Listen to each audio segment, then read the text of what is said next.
it's not just that our enemies are doing this. I think it's worse than that, actually. We are doing this to ourselves. Now, why that's happening is a long... That's the question. Well, I mean, part of it, you have to recognize that every great civilization ends at some point, right? Yep. And so I think the question we're wrestling with, all of us, is Western civilization getting a bit tired of being on top?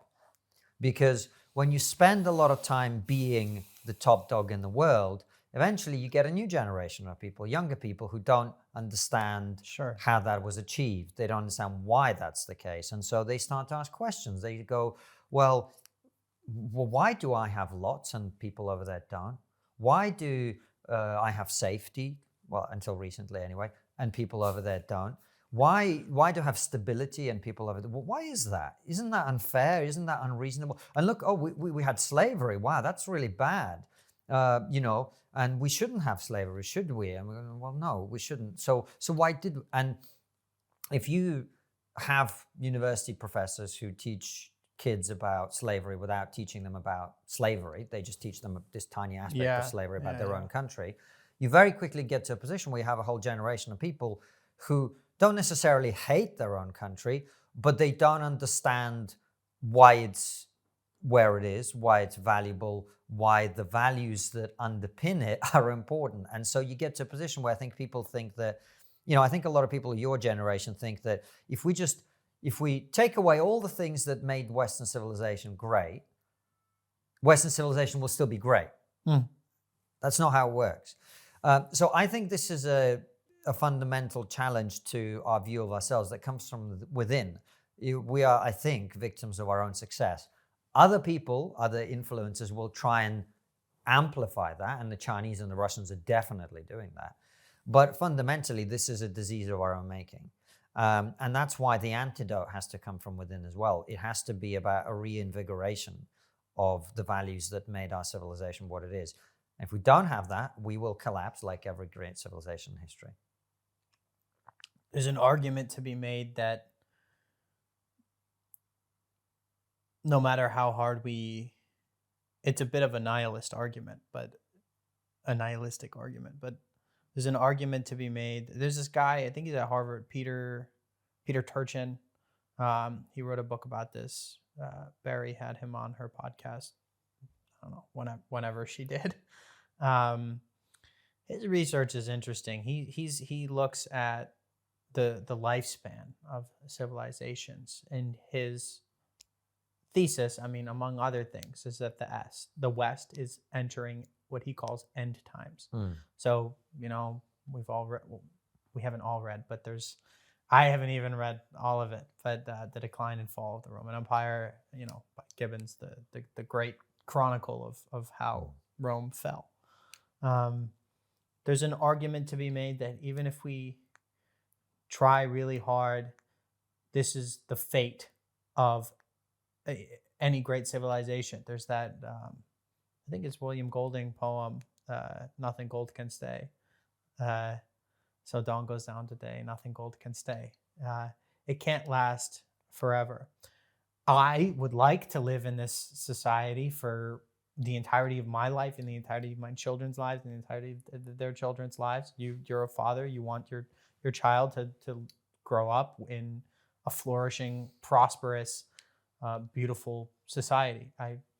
I want this to be clear. I want this to endure, to continue. My question, and you were alluding to it earlier, is whether it can. And it sounds like you think if we have this reinvigoration and we understand why the American experiment, for example, this pinnacle of the Enlightenment that was created, has endured for a few hundred years, and what has allowed it to endure, and we appreciate the virtues of liberalism and Western democracy, and we teach our children to appreciate it, to appreciate all of these wonderful things they have, rather than to hate themselves for it and hate their country for it. Perhaps it can endure a bit longer. I don't know what a bit means. I don't know if that means 50, 100, 1,000 years. I mean, there are not many civilizations that endured for 1,000 years. No, there's not. So at some point, yes. But my argument is very simply this. None of us can predict the future. What I can predict is that if we carry on down the path that we're on, our end is coming much quicker than it might otherwise come. And so, again, we come back to that word duty that I used earlier. It is therefore the duty of all of us who understand that to speak up for the values that we think made the West great and will allow it to endure longer. It might not be a bit longer, it could be a lot longer. My suspicion is that most people are swimming in the soup that our media and education system creates. They're not necessarily fully present to what's happening, and it will take something really serious to shake them out of that stupor. The problem is, what is something really serious? Oh, God knows.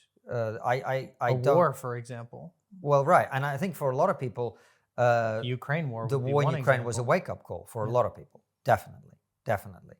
But the war in Ukraine is something that can still be compartmentalized. It's not something that affects your daily life, etc.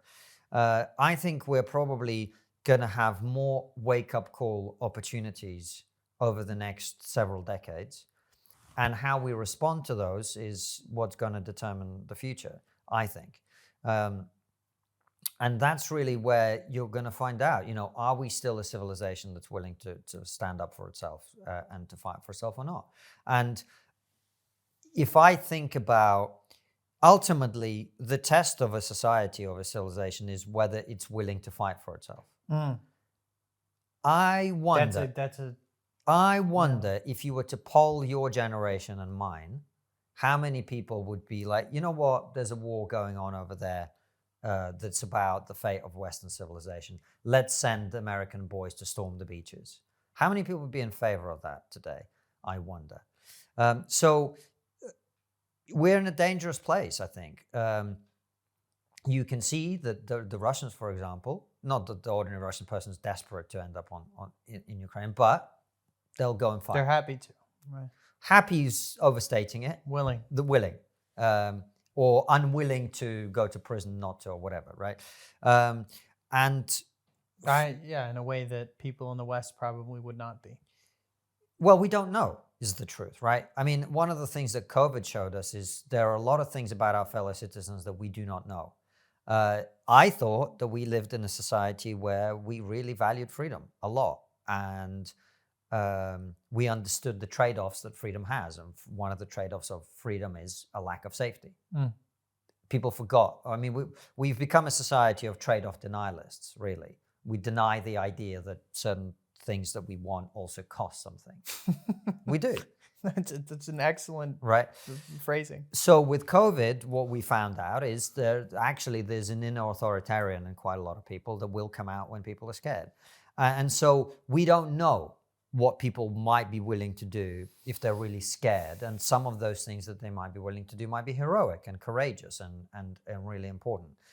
But right now, I am asking the question, are we willing to actually risk things? This is the fundamental thing about all of this. And it's actually our conversation started with this. You were asking me, what should the ordinary person do?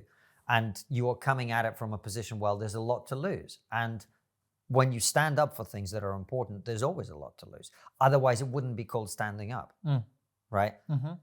So that's the place we're in, and that's what I think we ought to be concerned with. And so teaching young people about the value, and the easiest way to teach it isn't to tell them, it's to show them. This is why I think it's really important for people to travel. Because when you go to places that don't have all the things that we enjoy, suddenly it opens your eyes to quite a lot about your own society. It absolutely does. So in many ways, understanding how great the first world is a product of exposure to the rest of the world. That's the Siddhartha narrative. You go outside the walls of the palace and see the real world.